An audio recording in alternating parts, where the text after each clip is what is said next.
여러분들에게 종이 한 장을 나눠드렸습니다. 혹시 종이 다 받으셨죠? 요 OX 관련한 종이 한 장을 나눠드렸습니다. 시작할 때 들어오는데 무슨 종이를 나눠주냐 이러시는데, 혹시 종이를 받았는데 버리신 분 계시나요? 혹시 종이 못 받으신 분 있으시면 손 한번 들어주시면 또 저희가 종이 나눠드리도록 하겠습니다. 이 종이를 가지고 여러분들과 함께 밸런스 게임을 한번 하도록 하겠습니다. 제가 연속 4문제를 내겠습니다. 문제는 순종에 대한 부분, 여러분들 그 퀴즈인데요. 이 문제 보시고 여러분들께 해당되면 O 아니면 X 여러분들께서 딱 들어서 표해 주시기를 부탁드리겠습니다. 혹시 못 받으신 분 계세요? 네, 저쪽에 계시고. 예. 좋습니다. 자, OX. 그리고 부탁드리고 싶은 거는 절대 옆에 분 컨닝하지 마세요. 뭐 들으셨는지 보시고 뭔지도 모르겠는데 따라서 하시면 안 됩니다. 자, 여러분들 그냥 여러분들이 해당되는 것만 말씀해 주시면 됩니다. 자, 첫 번째 문제입니다. 예수님의 가르침에 순종함으로 인해서 겪은 어려움이 있으십니까? 있다, 동그라미. 없다, X. 번쩍 들어주세요. 감사합니다. 동그라미 O가 많습니다. 고맙습니다. 자, 두 번째 문제입니다. 두 번째 문제에 나가겠습니다. 자, 신앙에 따른 결정이 가족이나 친구의 관계에 어려움을 초래한 적이 있습니까? 있다, 동그라미. 없다, X. 네. 다 들어주셨습니까? 감사합니다. 동그라미가 이번에도 많습니다. 감사합니다. 자, 세 번째 문제 나가겠습니다. 지금까지 문제가 도대체 해석이 안 되는 질문 없으시죠? 자, 세 번째 문제 나가겠습니다. 세 번째, 성경 말씀에 따라 행동했을 때 불이익이나 손해를 경험한 적이 있다. O, 없다, X. 만만치 않게 X도 좀 많네요. 근데 동그라미 O가 많습니다. 감사합니다. 자, 마지막 문제 나갑니다. 신앙생활에서 요구하는 순종이 여러분의 삶에 어떤 영향을 미쳤습니까? 미쳤다, 동그라미. 안 미쳤다, X. 감사합니다. 네, 고맙습니다. 감사합니다. 네. 앞에 권사님 두 분은 없으시건지 이렇게 해주셨어요. 저한테 사랑 표시를 해주셨는데, 감사합니다. 제가 이제 보니까 제가 생각했던 것보다 정말 많은 분들이 순종의 이 문제 가지고 삶에서 어려움을 겪은 적도 있고, 힘든 시간들을 겪은 적이 있구나라는 것을 지금 알게 되었습니다. 사실 이 멘트는 X가 많았을 때도 이 멘트를 하려고 그랬었습니다. 지금 그런데 여러분들 보니까 실질적으로 하나님 말씀을 진짜 지키려고 했구나라는 것을 제가 알게 되었습니다. 진짜 너무 감사드리고요. 한 분 한 분 이렇게 귀한 삶의 여정들을 가시는 분들을 뵐 때마다 참 제가 어떻게 더 섬겨야 될까 참 많은 고민을 하게 되는데 너무 행복합니다. 여러분들 진심으로 감사드립니다. 여러분, 순종에 대해서 본이 되는 그 가장 좋은 저희에게 그 모본은 바로 예수님이세요. 그렇죠? 예수님, 그분의 그 순종의 모습들에 대해서 오늘 이 말씀 가운데 잘 나와 있습니다. 오늘은 예수님의 순종에 대해서, 예수님 복종에 대해서 어떻게 하셨는가 그 말씀을 나누고, 그리고 지난 시간에는요, 여러분들 우리에게 주님께서 바울 선생님을 통하여서 깨닫게 해주셨던 것이 있습니다. 그것은 바로 겸손이라고 하는 부분이었어요. 겸손은 한마디로 다른 사람, 타인을, 내 옆에 있는 사람을 더 낮게 여기는 태도를 바로 겸손이라고 말한다라고 우리가 지난 시간에 함께 말씀을 나누었습니다. 오늘 빌립보서 2장 5절 말씀 함께 읽도록 하겠습니다. 함께 읽겠습니다. 너희 안에 이 마음을 품으라. 곧 그리스도의 예수의 마음이니. 아멘. 주님이 품으셨던 마음, 우리를 위해 이 땅에 오셔서 주님이 가지신 마음의 자세입니다. 우리를 사랑하시기에 이 땅에 오셔서 죽으신 예수님, 그분은 자신을 비우시고 순종의 그 자리까지 나가신 분이세요. 순종이 귀한 것은 그 안에 예수 그리스도의 구속 사건이 들어가 있기 때문입니다. 아담의 죄로부터 시작하여 죄가 만연하여서 우리 가운데 사망과 저주가 찾아왔습니다. 아담과 하와의 그 죄는 무엇인가요? 한마디로 불순종입니다. 아담과 하와의 불순종으로 인해서 그래서 우리에게는 사망의 일들이 일어나게 된 것이죠. 반대로 예수님은 하나님 아버지의 말씀에 순종함으로 아들이시지만 자기를 비워 믿는 자들의 구원자가 되신 것입니다. 바울은 우리에게 예수님의 마음을 품으라고 얘기하고 계십니다. 여러분, 그 마음을 품을 자들인가요? 사실은 우리는 낭망하기 쉽고 또 불순종하기 쉽고 그리고 예수님의 그 마음을 품기에는 거리가 참 먼 존재들입니다. 예수님의 마음을 품을 수 있는 방법이 있습니다. 그것은 예수님을 더 사랑할 때 가능한 것입니다. 사랑하면 그분과 더 있고 싶고 교제하고 싶고 그 마음을 어떻게든지 담고 싶게 됩니다. 그래서 그 뜻을 알고 싶고 그분이 이야기를 꺼내기 전에 눈빛만 봐도 그분의 마음을 읽을 수가 있습니다. 주님은 우리에게 이 마음을 배우라고 말씀하실 때 그 배울 수 있는 방법은 예수님을 더 사랑할 때 가능한 것입니다. 우리 세수만교회가 이전보다 더 예수님을 사랑하는 저희 모두가 되기를 바랍니다. 그 예수님을 사랑함이 매일 더해질 뿐더러 돌아봤을 때 정말 주님 감사합니다라는 그 고백이 우리 모두에게 다 있기를 원합니다. 그렇습니다. 예수님 그분을 더 사랑하는 모습이 우리 안에 더 필요하게 될 때 우리는 본성적으로 보면은 사실은 정말 작은 것조차도 자랑하기 좋아하고 그리고 돌아서면 어떻게 하는지 나를 나타내고 싶어 하는 것이 우리의 본성입니다. 말을 하지 않지만 마음속에는 그 본성이 자리 잡고 있는 것을 보게 됩니다. 하나님께서 그 아들을 보내신 것, 그 모습은 사실 상상조차 하기 힘드시죠. 우리의 본성과 반해 하나님은 자신이 스스로 희생하시고 손해보시며 그리고 가장 큰 극도의 슬픔에서 자신의 아들 예수 그리스도를 우리를 위해서 이 땅에 보내셨습니다. 우리는 그 하나님의 아버지의 사랑을 깨달을 자가 이 자리 가운데 사실은 없습니다. 정말로 그분의 사랑은 무한하며 그리고 자신의 아들을 눈물을 흘려 가장 가슴 가운데 고통 가운데 이 땅에 보냈었던 것을 우리가 잊지 말아야 됩니다. 그 사랑은 우리의 본성과는 철저하게 반대되는 것을 알 수 있죠. 우리는 그 사랑을 받고 이제 그래서 주님을 함께 주님 앞에 그 이름을 부를 수 있는 자리에 간 것입니다. 우리는 그래서 어떤 자들입니까? 사랑에 빚진 자들입니다. 우리 모두는 죽을 때까지 그 사랑을 사실은 갚지 못할 것입니다. 그냥 주님께서 우리에게 은혜를 베푸셨기에 우리가 이 자리까지 오게 된 것입니다. 그리고 이렇게 와서 함께 예배 자리로 나와 주님 앞에 한 가족으로서 우리의 삶 가운데 주인 되신 그 주님을 높여드릴 수 있는 것입니다. 예수님의 마음이란 어떤 것인가요? 2장 6절 말씀에 나와 있습니다. 자, 함께 또 읽어보기 원합니다. 그는 근본 하나님의 본체시나 동등됨을 취할 것으로 여기지 아니하시고 예수님은 근본이 하나님이셨습니다. 6절에 보니까 그는 근본 하나님의 본체라고 되어 있습니다. 여기서 근본이라고 하는 단어는 원래부터, 본래부터라는 단어로 바꿀 수가 있습니다. 원래부터 예수님은 하나님의 본체라는 말입니다. 다시 말하자면요, 예수님은 태초부터 하나님이셨습니다. 예수님은 영원 전부터 하나님이셨습니다. 예수님은 하나님과 같지만 하나님 아버지와 다른 성자로서 우리에게 오셨다는 것을 의미합니다.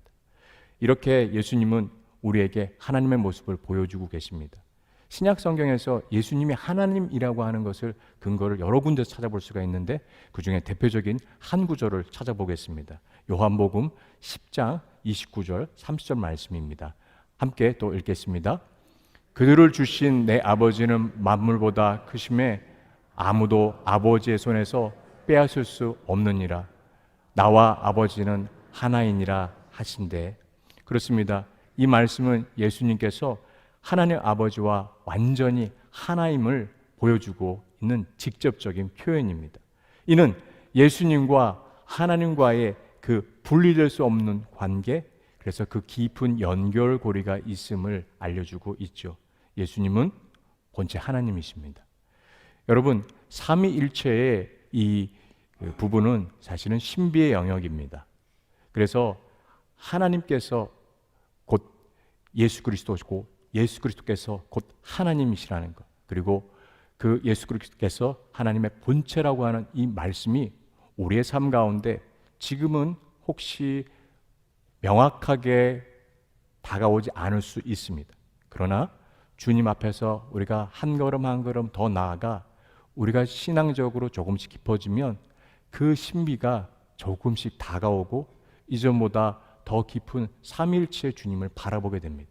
삼위일체라고 하는 단어는 성경에서는 직접적으로 나와 있지 않지만 그 삼위일체에 대한 개념을 위해서 수많은 회의와 그리고 학자들이 그리고 사역자들이 모여서 회의한 결과 정말 초대교회 시기에 이단의 잘못된 가르침, 그 가르침에 벗어나고 그리고 방어하기 위해 교회를 지키기 위해서 세운 부분이 바로 삼위일체죠. 그래서 삼위일체는 신비의 영역이고 삼위일체를 우리가 아는 시간들은 기도 가운데 그리고 하나님 말씀 가운데 더 깊이 주님을 사랑할 때 조금씩 더 알게 되는 것을 보게 됩니다. 이제 함께 2장 7절 8절 말씀 함께 읽어보길 원할 때 함께 같이 한번 읽어보기 원합니다.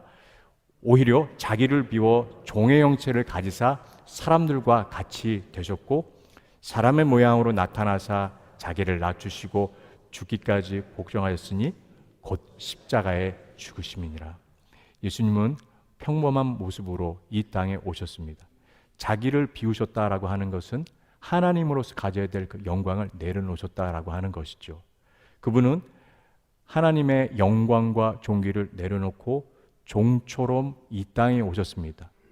이 땅에 오셨다라고 하는 종처럼 오셨다고 하는 것은 인간이 되셨다라고 하는 것을 말합니다. 예수님은 100% 하나님이시고 예수님은 100% 인간이셨습니다. 여러분, 이 진리가 지금은 이렇게 쉽게 얘기할 수 있지만 치열하게 수많은 이단들이 잘못된 가르침을 주었습니다. 예수님은 철저하게 우리에게 오셨을 때는 하나님이시지만 인간의 모습으로 오셨습니다. 무엇을 의미합니까? 그분은 우리가 경험하고 있는 이 감정들, 슬픔과 고통, 기쁨, 감사, 이 모든 것들을 다 경험하셨다는 것입니다. 그래서 우리가 기도할 때 우리의 삶 가운데 그런 감정적으로 극도로 혼자 경험하는 그런 아픔이나 어려움이 있다라면 예수님께 말씀을 해주시고 예수님이 이 감정을 가졌다는 것을 기억하시고 기도의 자리로 나가십시오. 나만 겪는 아픔과 나만 홀로 겪게 되는 슬픔이 아니라 예수님도 그 아픔과 슬픔을 경험하셨다는 것이 우리에게 말하지 않아도 오는 큰 위로가 됩니다. 우리가 갖고 있는 이 시간들이 우리에게만 경험되는 것이 아니라 예수님도 경험하셨구나라는 것을 알게 되죠. 여러분, 만왕의 왕이신 예수님께서 인간의 몸으로 오셨습니다. 자기를 비워 그리고 우리에게 오셨다는 것은 신적 존재이신 동등된 하나님께서 종의 형체로 자기를 비워서 오시는 엄청난 결단입니다. 왜 이런 결단을 할 수 있었을까요? 우리를 예수님이 사랑하시기에 그래서 종의 형체로 우리에게 찾아와 주신 것입니다. 예수님은 하나님의 그 말씀에 순종해서 우리를 진짜 사랑하시기에 진심으로 사랑하시기에 스스로 자원하셔서 그래서 성육신에 이 땅에 오셔서 종의 형체로 우리가 살아가야 할 삶 가운데 찾아오신 것을 알게 됩니다. 8절에서 예수님이 낮추셨다라고 얘기할 때 원어적으로 해석해 보면요, 자신을 낮췄다는 것은 겸손하게 행하셨다는 것을 말합니다. 겸손하게 죽기까지 복종하셨습니다. 이는 자발적인 주님의 스스로 낮은 자리로 임하신 것입니다. 예수님께서 십자가에서 죽으신 이유는 무엇입니까? 우리는 하나님과 하나님의 뜻을 벗어나 우리가 하나님 멀리 관계가 끊어진 상태에서 이젠 에덴 동산에서 쫓겨나 죽음의 길로 가야 될 그 죄의 삭시 사망이라는 것을 철저하게 경험될 자들이었습니다. 그러나 예수 그리스도께서 십자가 사건을 지심으로 인해서 우리는 이제 구원을 받아 하나님의 사랑받는 아들과 딸이 되는 그 특권을 얻게 됐다는 것을 우리가 잊지 말아야 될 것입니다. 십자가상에서 예수님은 엘리 엘리 라마 사박다니, 나의 하나님 어찌하여 나를 버리셨나이까라고 고백하였습니다. 예수님에게 십자가 고통은 가장 큰 아픔이었어요. 여러분, 로마 병사들이 그리고 이스라엘 백성들이 뱉은 그 언어들, 치욕적인 모욕적인 이야기 때문에 예수님이, 혹은 그들로 인해서, 그 채찍질로 인해서 예수님이 고통을 당하셨지만 가장 큰 고통은 하나님과의 관계가 단절됨으로 오는 시간이었어요. 예수님은 그러나 아버지 하나님과의 관계가 단절되는 고통마저도 감내하면서 그 십자가에서 우리를 향한 사랑을, 그 피값을 대신하여서 치루셨습니다. 그것이 진정한 우리에 대한 사랑이십니다. 우리가 그분의 사랑을 기억한다면 저는 우리가 순종의 자리로 나갈 수 있는 것은 어쩌면 너무 당연하다고 생각합니다. 우리는 우리의 순종의 자리로 나가는 것이 아깝고, 그리고 손해보는 것 같고, 그리고 힘들어서 주춤할 때가 있는데, 우리의 보본 되시는 예수님, 그분이 먼저 순종의 자리로 나아가 우리에게 어떻게 행해낼지 보여줬던 것을 우리는 기억해야 됩니다. 빌립보서 2장 9절부터 11절까지의 말씀, 그래서 십자가를 지신 예수 그리스도, 그 예수 그리스도를 하나님이 어떻게 하셨는가 우리가 함께 보기 원합니다. 자, 9절부터 읽겠습니다. 이러므로 하나님이 그를 지극히 높여 모든 이름 위에 뛰어난 이름을 주사 하늘에 있는 자들과 땅에 있는 자들과 땅 아래 있는 자들로 모든 무릎을 예수의 이름에 꿇게 하시고 모든 입으로 예수 그리스도를 주라 시인하여 하나님 아버지께 영광을 돌리게 하셨느니라. 아멘. 9절 말씀에 보니까 예수님은 자신을 비우고 종으로 낮아져 십자가에 죽으셨던 그 예수님을 하나님께서는 이제 지극히 높이시고, 그리고 모든 이름 위에 뛰어난 또 다른 이름을 주시게 되었습니다. 그 이름은요, 바로 주님이십니다. 만왕의 왕 되시고 모든 인류의 주인 되신 그 주님, 그 이름을 주셨다라고 되어 있습니다. 여러분, 10절에 보니까 하늘에 있는 자들과 땅에 있는 자들과 땅 아래에 있는 자들이 모두 무릎을 꿇고 예수님의 이름에 그 꿇게 됐다라고 얘기하고 있습니다. 누군가에게 우리가 무릎을 꿇는다면 그 무릎을 꿇는 모습을 통하여서 우리는 항복했다는 것을 말합니다. 그리고 그 상대가 나의 주인이라는 것을 말합니다. 그리고 내가 당신의 뜻을 따르겠다는 것을 말합니다. 여러분, 모든 이 땅의 피조물들, 하늘에 있는 것, 땅에 있는 것, 심지어 죽은 자들조차도 이제는 모든 그 주님의 피조물들이 다 함께 무릎을 꿇고 예수의 이름에, 예수님의 이름에 영광을 받아 주시옵소서라고, 우리의 주님 되십니다라고 하면 고백하는 그 피조물들의 그 놀라운 광경이 오늘 이 말씀 가운데 담겨져 있는 것입니다. 11절 말씀에 보니까요, 모든 자들이 이제는 예수 그리스도를 주라고 시인하고 있습니다. 그럴 때 어떤 일이 벌어졌습니까? 바로 하나님께 영광을 올리게 되어 있습니다. 여러분, 원리는 정말 똑같습니다. 우리가 낮아지면, 우리가 순종하면 주님이 우리를 높이시고 그때 우리를 모습을 통하여서 하나님께 영광을 올려드릴 수 있다는 것입니다.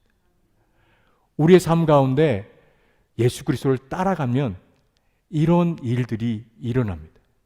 그래서 우리는 순종의 자로 나가는 것이 우리의 의지와 우리의 계획이 아니라 철저하게 주님의 은혜 가운데 일어나는 것을 보게 됩니다.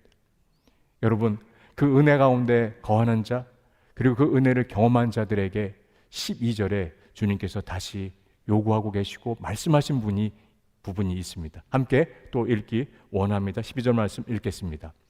그러므로 나의 사랑하는 자들아, 너희가 나 있을 때뿐 아니라 더욱 지금 나 없을 때에도 항상 복종하여 두렵고 떨림으로 너희 구원을 이루라. 12절 말씀에 바울은 구원을 얻은 우리에게 순종의 중요성에 대해서 이야기하고 있습니다. 바울은 그리스도인들이 바울이 있을 때뿐만 아니라 바울이 떠난 후에도 계속해서 순종을 실천해야 한다고 빌립보 교인들에게 권면하고 있는 말씀처럼 우리들에게도 항상 순종의 자리로 나가야 된다고 얘기하고 계세요. 오늘 이 말씀에 보니까 구원이 두 가지 측면이 있습니다. 믿는 자들에게는 구원은 하나님의 선물이며 주어진 것이 맞습니다. 하지만 앞으로 더 이루어져야 될 것입니다. 우리가 그리스도를 알고 믿었다는 것은 이미 구원을 받은 것입니다. 하지만 우리가 살고 있는 세상은 실제로 어떻습니까? 죄악이 만연해 있고, 그리고 우리에게 정욕, 유혹, 이 부분들이 다가올 수 있는 곳입니다. 그래서 이제부터 더욱 한 걸음 한 걸음 주님 말씀대로 움직여야 합니다. 그래서 구원받은 자로서 살아야 될 책임이, 그리고 그 의무가 주님을 사랑하기 때문에 있는 것입니다. 매일의 삶 가운데 그 구원을 이뤄나가는 것이라고 말하며, 그래서 여기에 두렵고 떨림으로 하라고 얘기하고 있습니다. 이 구원에 대해서 쉽게 생각하지 말고 굉장히 깊게 고민하되, 그리고 그 구원의 의미에 대해서 다시 한번 생각해 보라며 두렵고 떨림이란 단어를 사용하였던 것을 보게 됩니다. 그래서 구원을 이루라고 하는 말은 예수 그리스도를 통해 이루어진 구원의 선물을 받아들이고 믿음으로 매일 새롭게 됨으로 우리가 성화의 자리까지 나아가라고 하는 그 말씀입니다. 저의 삶을 돌아보니까 매사의 시간 가운데 순종을 요청하셨던 그 주님의 모습이 있으셨습니다. 그리고 순종의 모습 가운데 제가 미국에 오게 된 계기, 그리고 사역이 시작할 쯤에 저희 아버지의 건강 상태, 그리고 한국으로 다시 돌아가야 되는 시간 가운데 그때도 하나님 말씀으로 순종의 자리를 요청해 주셔서 거기 말씀 가운데 순종하며 나아갔습니다. 그리고 여러분들과 함께 이 자리에 있게 된 시간도 지난 8월에 하나님 말씀하신 곳에 제 마음 가운데 순종의 부분들 자리를 갔던 것을 기억하게 되었습니다. 생각해 보면 참 많은 시간들이 순종의 자리에 나아가 그것을 잘했다라고 얘기하기보다는 흔들릴 때도 많았고, 또 주저할 때도 많았고, 또 회피할 때도 있었던 것을 고백하게 됩니다. 그럴 때마다 저를 이끌어 주셨던 것은 바로 하나님의 말씀이었어요.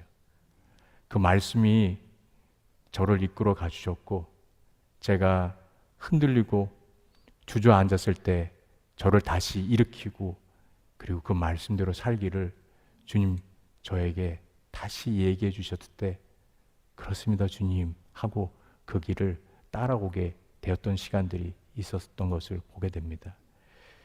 여러분, 하나님께서 성경에 있는 인물들 가운데 아브라함과 사도 바울에 대한 이야기가 이 말씀을 준비하면서 떠올랐어요. 아브라함도 하나님이 부르셨을 때 갈 바를 알지 못하고 순종함으로 그 길을 나섰다라고 되어 있습니다. 그리고 사도 바울도 주님을 만나고 다메섹 도상에서 180도 그의 삶이 바뀌게 되었어요. 매 순간 하나님의 인도하심을 따라 그 부르심에 순종하며 나아갔습니다. 사도 바울이 아시아에서 복음을 전하고 있었을 때 마게도냐로 와서 건너오라고 하는 그 환상을 보고 하나님의 인도하심에 순종했었을 때 첫 성이 바로 빌립보서의 주인공들 말씀을 듣게 되는 분들이었어요. 바울의 순종으로 인해서 빌립보에 하나님의 교회가 세워지게 된 것을 보게 됩니다. 순종이 귀한 것은 그 과정 가운데 때로는 힘들고 고통스럽습니다. 그러나 그 결과가 너무 귀하다는 것입니다. 하나님은 오늘도 누군가 작은 부르심에 내 주님 하고 순종하는 자들을 찾고 계세요. 여러분, 때로는 주저하실 수가 있습니다. 그러나 주님이 다시 한번 부르실 때, 내 주님, 제가 여기 있습니다. 주님 말씀하신 것 제가 따라가겠습니다. 아니, 주님 앞에 여러분들이 갖고 있는 그 손을 내려놓아 벌려 주님께서 우리를 인도하시고 이끌어 가시도록 손을 맡겨 보십시오. 하나님의 그 인도하심이 말씀으로 우리에게 해주시는 그 은혜가 가장 우리 삶 가운데 먼저 되며, 그리고 그것이 첩경 지름길입니다. 주님은 우리가 주님을 따를 때 우리의 감정이나 우리의 생각이 아니라 말씀을 따라 흔들리지 않는 모습으로 오기를 원하세요. 우리 삶 가운데 하나님 앞에 인도함 받을 때 우리 삶을 붙잡고 버틸 수 있는 것은 하나님의 말씀입니다. 여러분, 하나님 앞에서 순종의 시도를 한번 꼭 해보시길 바랍니다. 주님은 우리에게 보여주고 계세요. 그 자리가 힘드니 내가 너와 함께 하겠다. 왜냐하면 나도 아버지 하나님의 말씀에 순종의 십자가를 졌고, 그리고 그 십자가의 짐으로 인해 내가 구원을 너희에게 이루었으며 이제는 하나님께서 나를 높이셨다라고 우리에게 이 본문을 통하여서 명확하게 말씀해 주십니다. 우리에게 순종의 자리로 나갈 수 있는 것은 예수님입니다. 그 예수님이 우리 삶 가운데 우리를 지금 이 자리 가운데 이끌어 가신 그 예수님을 더 깊이 사랑하는 저와 여러분 되시기를 예수님의 이름으로 축복합니다.